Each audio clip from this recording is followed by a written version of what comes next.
Hey guys, so it's Tristan. I'm back with another shop update video.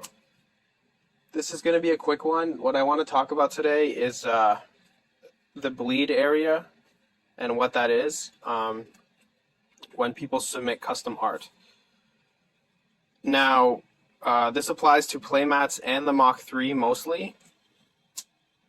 And I'm also going to use this video and refer it in the bleed area guideline, just so customers can understand, because most people are submitting art that is not correct, unfortunately, in the correct format. So the bleed area, and I'll show this on the computer and on the printer how it looks. The purpose of it is so that I can print the entire lid from completely covering the entire lid without having like it cut off a little bit on the white or whatever. So that's the reason that I need a bleed area, because the bleed area basically extends past the box, and the purpose of it is so that I can print this image without having to perfectly exactly to the micromillimeter line it up with the box and the slots, because that's actually pretty much impossible to do every time. Okay, so now I'll show it on the computer, and we'll see how that looks. Okay, so this is a sample art. So you can see this looks like what I had there. This is backwards because that's how it's printed, and you can see the cuts are cut out and everything, and that's how I would get it. Now, the art that I need from customers is I need a rectangle. I need a rectangle that looks like this. It's just one flat rectangle. It doesn't include the grooves on the side that don't get printed on. Here, I'll grab that sample again. So it doesn't include on it like 3 separate image panels that have these grooves not on it, because this doesn't get printed so that you can fold this and it doesn't crack. Okay? It doesn't include that. It's just one solid rectangle. All right? It's just one solid rectangle. And then, okay, and then I lay it out on here. Now I'll add a transparency to this so that you can see what I mean. Look how it's, there's a bleed area. So this right here, where this sticks out, that's what I would call the bleed area.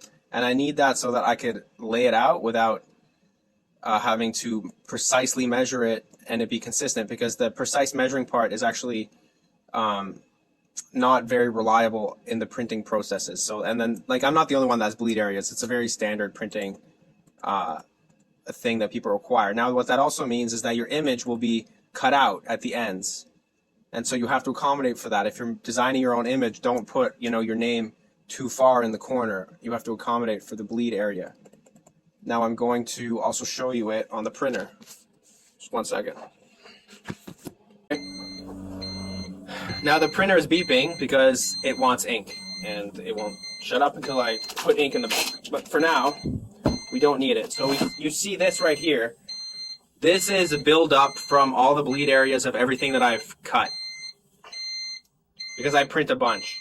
And so that actually gets extended on the print. So if I lay this out, and it looks like a mess, that's why, because the bleed area extends past it. So that bleed area gets printed across it, so that I know for sure that when I print your rectangle, I'm printing it all over the surface of the Mach 3, and so that it will look nice. There, that's better. Okay, so you can see here, there's bleed area, there's print that got printed outside of the area of the box, because I need that to know that this is printing all across the surface of your deck box. Okay? And that's very important. And I print it with these. I use elastic bands. I find that's actually the best thing to block the print from going in the grooves. And I need the grooves to not have printing so that when I take them off, I can manipulate the art, or else the ink will crack at the corners. Okay, so need the bleed area so that I could cover the entire art. If you're only printing an art that just goes in the center, then obviously that wouldn't have a bleed area because I don't need to extend it throughout. So then I would just print it here or wherever. Then there's no bleed. As a side note, just in the shop update, this is cool. I like this.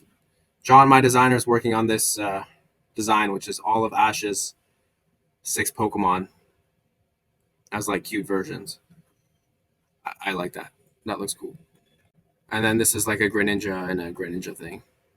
And then this is a custom design we made for a customer that we can never resell again because he paid extra to have it exclusive. And it looks cool. Just as side notes. And then these are going to be released soon. This is for Temporal Forces. We're working on that design. This is obviously a Pokemon design. Snake Eyes is released. So for everybody, we include a Photoshop template on the website, which you can see right here. Template to make your own image. Oh, there's Mr. Chippo popping up. Template to make your own image. Dimensions, clipping mask. Okay. And then PSD file, PNG. So it has the different guides. Now, the issue people are having is that the guides have these red lines around here to indicate where the bleed is, and they're loading the artwork onto the website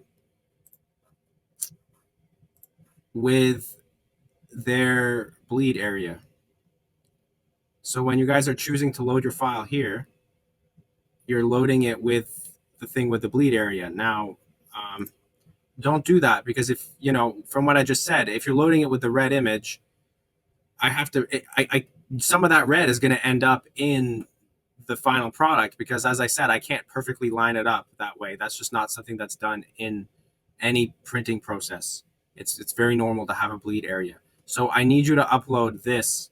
Don't upload this image, because some of that red is going to end up getting printed onto your deck box. Because as I said, I can't perfectly align it with the box, which is quite normal for any printing process. Now, here, this is what I need. I need the square, and I needed to include the bleed area. So all of these red parts would actually be part of the image that will be cut off. This is just to indicate to you what will be cut off, so you know that, you know, if you really, really wanted this horn in there, then you would need to scooch this guy over in the design, because the horn's going to end up getting cut off. That's what that means. Yeah, so this, and then this is again just the thing. This is what's in the guide. We have the Photoshop template, so just make sure you do that right. And then obviously this is just Mr. Chippo saying this is a sample of the real products, you know, whatever. And then keep in mind that these edges are also going to be cut off. The edges in the guides are bigger than it is in real life, but I keep them bigger on the template just so people know not to put super important things. Like if there's one tiny eyeball that they want printed, don't put it in the crack area, because the crack area won't be cut off. So thanks, guys. And that's the shop update video. It's pretty boring, but it's mostly just so I could refer customers to this when they're having issues with it. I'll catch you guys in the next video. I didn't load one last week, even though, because I was busy and I didn't know what to talk about. And I'm still waiting on sleeves and binders. I haven't had any luck getting sleeves yet, to be honest, but I'm still working towards that. So in 2 weeks, I'll do another video, and I'll probably just show off the customs that I'm doing, because I'm doing some cool customs. Yeah. Anyways, I'll see you guys next time. Like and subscribe if you want more content like this about LDB Duel.